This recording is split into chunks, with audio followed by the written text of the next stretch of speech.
कौन मुक्त होगा?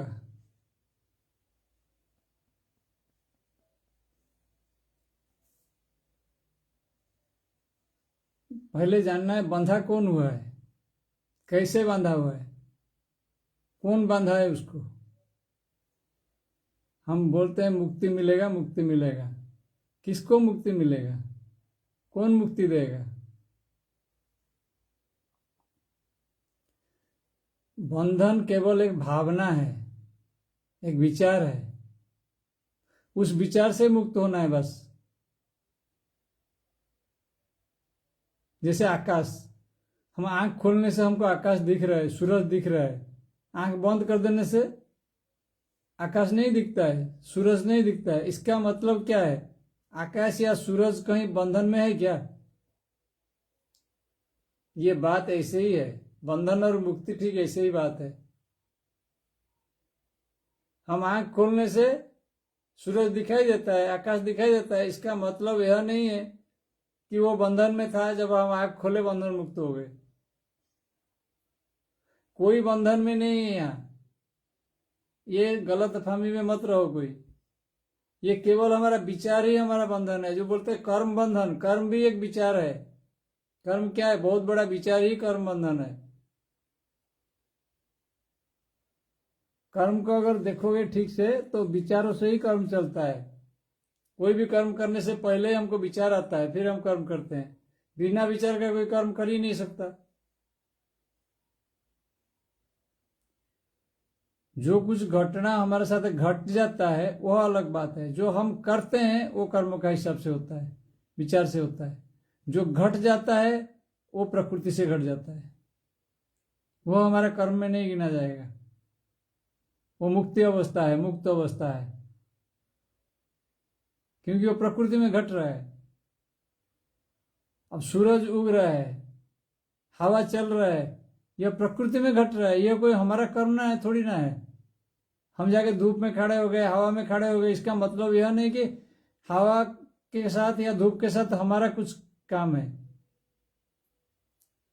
कोई बंधन है, कहीं नहीं है। जो प्रकृति में चल रहा है उसको देखना है बस, यही है मुक्ति। हम अगर विचार में सोच लिए कि हम इसको कर रहे हैं, तब हम बंधन में पड़े। जो हो रहा है सोच रहे हैं तो कोई बंधन है नहीं है। तो यह तो विचार की ही मुक्ति है और कुछ नहीं है, कोई बंधन है ही नहीं है।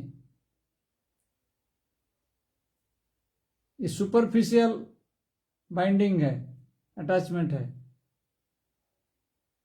मन में एक प्रस्थापित किया हुआ है, प्रक्षेपित किया हुआ है।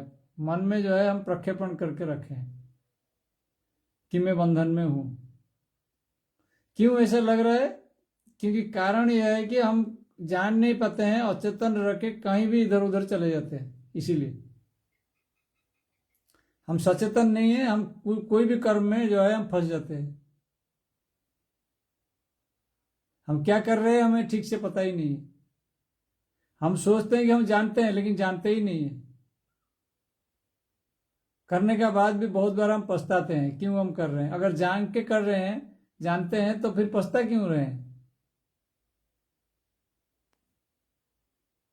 पछता रहे हैं यानी पश्चाताप कर रहे हैं, यानी हम जानते नहीं क्या कर रहे हैं। हम गुस्सा हो रहे हैं, बाद में हम सोच रहे हम क्यों गुस्सा हुआ, तो इसका मतलब हम जानते नहीं गुस्सा हो रहे। तो इसीलिए हम अचेतन अवस्था में है। तो अचेतन अवस्था में हम कर्म कर रहे हैं। सचेतन अवस्था में कर्म हो ही नहीं सकता। जब सचेतनता आ जाएगा तब कर्म हो ही नहीं सकता हमारे से। जो कुछ होगा प्रकृति में होगा। गीता में जो श्लोक बोला गया है, प्रकृति क्रियमाणानि गुणैः कर्माणि सर्वेषां अहंकार विमूढ़ात्मा कर्ताहम् इति मन्यते। प्रकृति में सब कुछ चल रहा है, प्रकृति उसके गुण में सब कुछ जो है चला रहा है, पर हम सोच रहे हैं कि हम कर रहे हैं। यही हमारा अचेतनता है। हम अचेतन है, इसीलिए हम सोच रहे हैं कि हम कर रहे हैं। हम सोच रहे हैं कि हम ज्यादा बुद्धिमान है, इसलिए हम सोच रहे हैं कि मेरे को ये करना है वो करना है। बुद्धिमान नहीं, ये मूर्खता है। ये मूर्खता है कि हम सोचना है कि मेरे को ये करना है वो करना है। मेरे को करना नहीं है, प्रकृति में होना है। असली चीज वही है। हम नकली को असली समझ बैठे हैं। यही बड़ा समस्या है। ऐसे कैसे मुक्ति मिलेगा? हाँ? जब नकली को जानेंगे कि नकली है, असली को पकड़ेंगे, बस हो गया। असली में तो है ही है, पकड़ेंगे क्या? असली में हम है ही है। हम नकली को पकड़ के बैठे हैं। मान लीजिए किसी का सिर पे बाल ऑलरेडी है, लेकिन उसका ऊपर और बाल लगा दिया है, फॉल्स हेयर, एक कैप लगा दिया है, तो क्या उसका सिर में बाल नहीं है? वो कैप हटने से बाल तो है ही है उसके सिर पे। तो ऐसे ही है, इसको ऐसे ही समझे। ओम तत्सत।